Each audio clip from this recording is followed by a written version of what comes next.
guys, it's Soul, aka the first half of Soul Food. Now, today I'm really excited because I'm introducing a new concept that I hope will take the channel in a bit of a different direction than what we've been doing so far. This direction is going to be called A Book and an Eat, but I'll get to that later.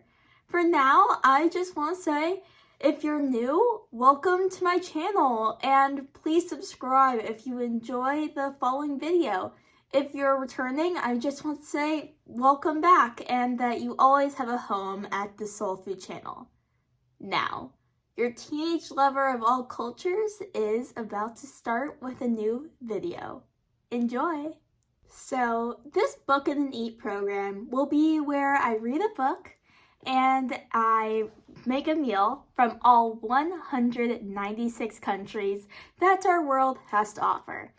Now, I know that this sounds like a ginormous project, and there's no way I can do it all my own, which is why I'm enlisting you guys to follow it with me. You know, give me some moral support. I'm on Instagram and Twitter. Also, if you guys want to follow it with me, I'll be putting the books that I'll be reading and the meals that I'll be making down below so that you can prepare for that. Also, I've given myself the timeline of 2.5 years to complete this project. That is because that is around the amount of time of high school I've left, and in college I probably won't have access to the stove and the refrigerator that I have access to right now. So, the first country that I will be talking about will be Afghanistan. Now, a quick disclaimer. I will not be getting into politics or anything that has to do with the current war on Afghanistan that recently ended. That is because I would prefer not to touch these controversial subjects, and I feel like a lot of people have very strong opinions that I feel like will be preferred to stay away from the Soul Food channel. Most importantly, I'm trying to share the culture of Afghanistan with all of you guys, and I don't want that to be marred by heated political debate. Now, let's get on to a quick overview of the country. So, for those of you who haven't heard of Afghanistan, or maybe it's been a while since you've touched up on geography, Afghanistan is a country located in southern Asia. It also has around 37,466,400 people as of July 2021.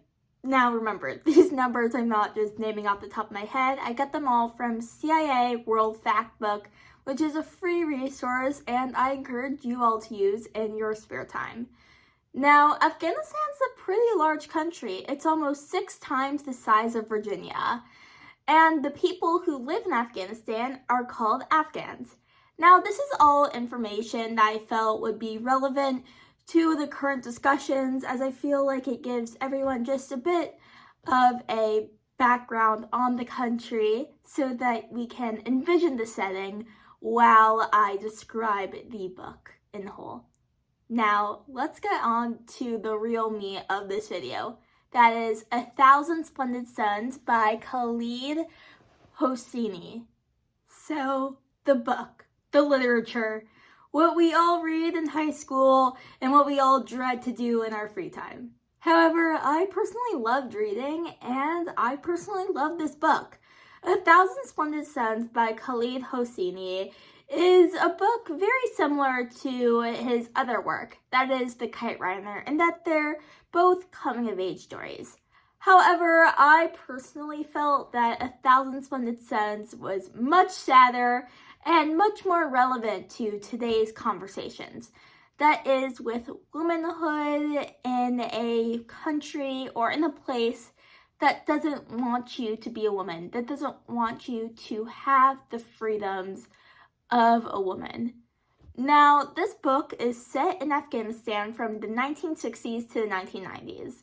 And if you know me, you'll know I love historical fiction, so this was definitely right up my alley.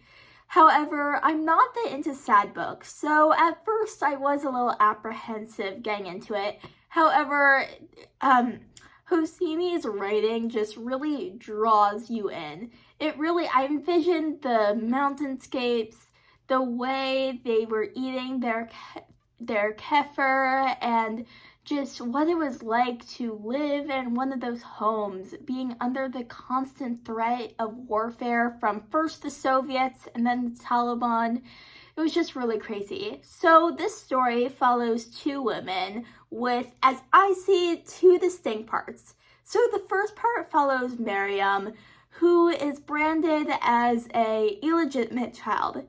Now the other word is much more unfortunate to say, and so I won't be saying it because YouTube has some weird wording policies. So it also follows a girl who was born to educated parents in Kabul named Layla. And they're both entwined in this story due to their conjoined marriage to Rashid. Now, something that's important to remember is that having multiple wives in a state of Islam is very common. However, domestic abuse is still a major problem and is still not accepted no matter what religion. And any religion that does condone it is not a religion, it's just an abomination, at least in my opinion. So Rashid really he just makes me so mad.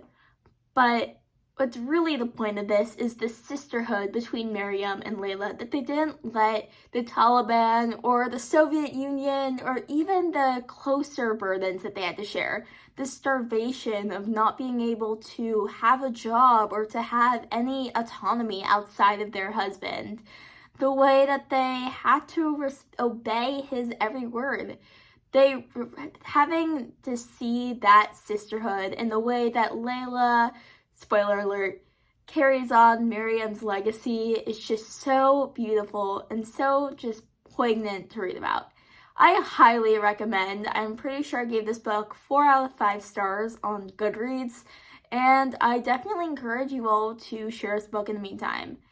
If you're wondering why I don't have a copy of this book in person, that's because I downloaded it off of Libby, which is this great platform that's essentially just a free way to get books. It's an online library, and to anyone who wants to read more books but finds it too expensive or too time-consuming, highly recommend Libby for all of you.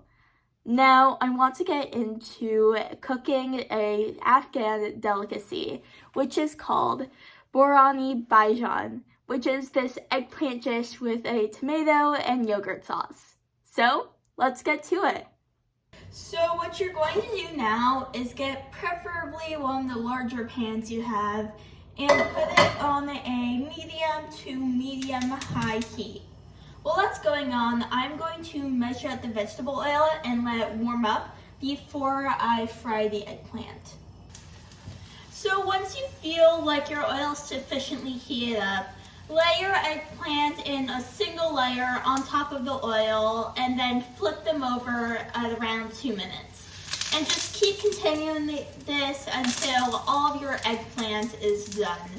Once my eggplant is finished frying, we will move on to the next step. So now that your eggplant is all fried, you're going to want to use the remaining oil in the pan by using it to fry these vegetables. Now, to the vegetables that we prepared earlier, I add some tomato paste and some turmeric. So y'all can do that too if you want to.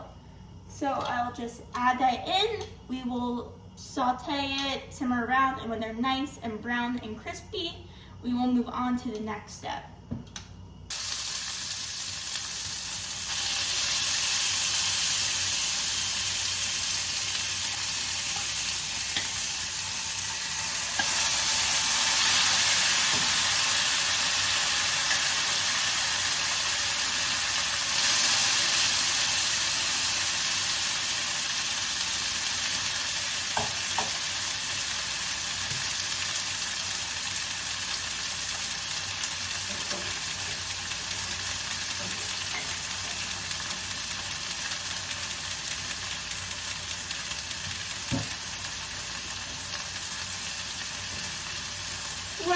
after that mishap, we'll just continue to saute our vegetables, and I will see you in like 5 seconds, I guess.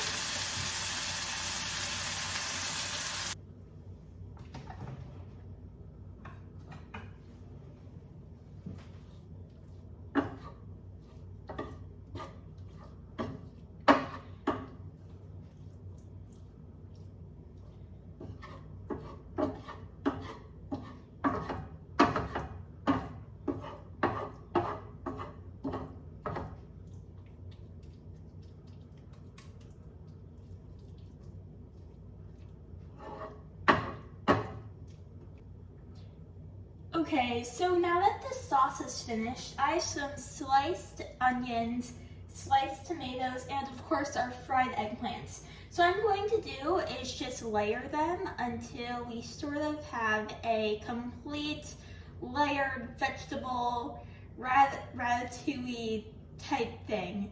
And then we will let that simmer for around 20 or so minutes, and then we'll get to see the final result. So I guess I will see you guys then. And here is our Borani Baijan.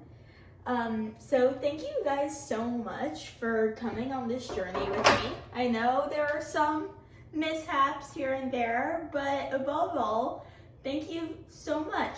Please be sure to like and subscribe, and leave a comment.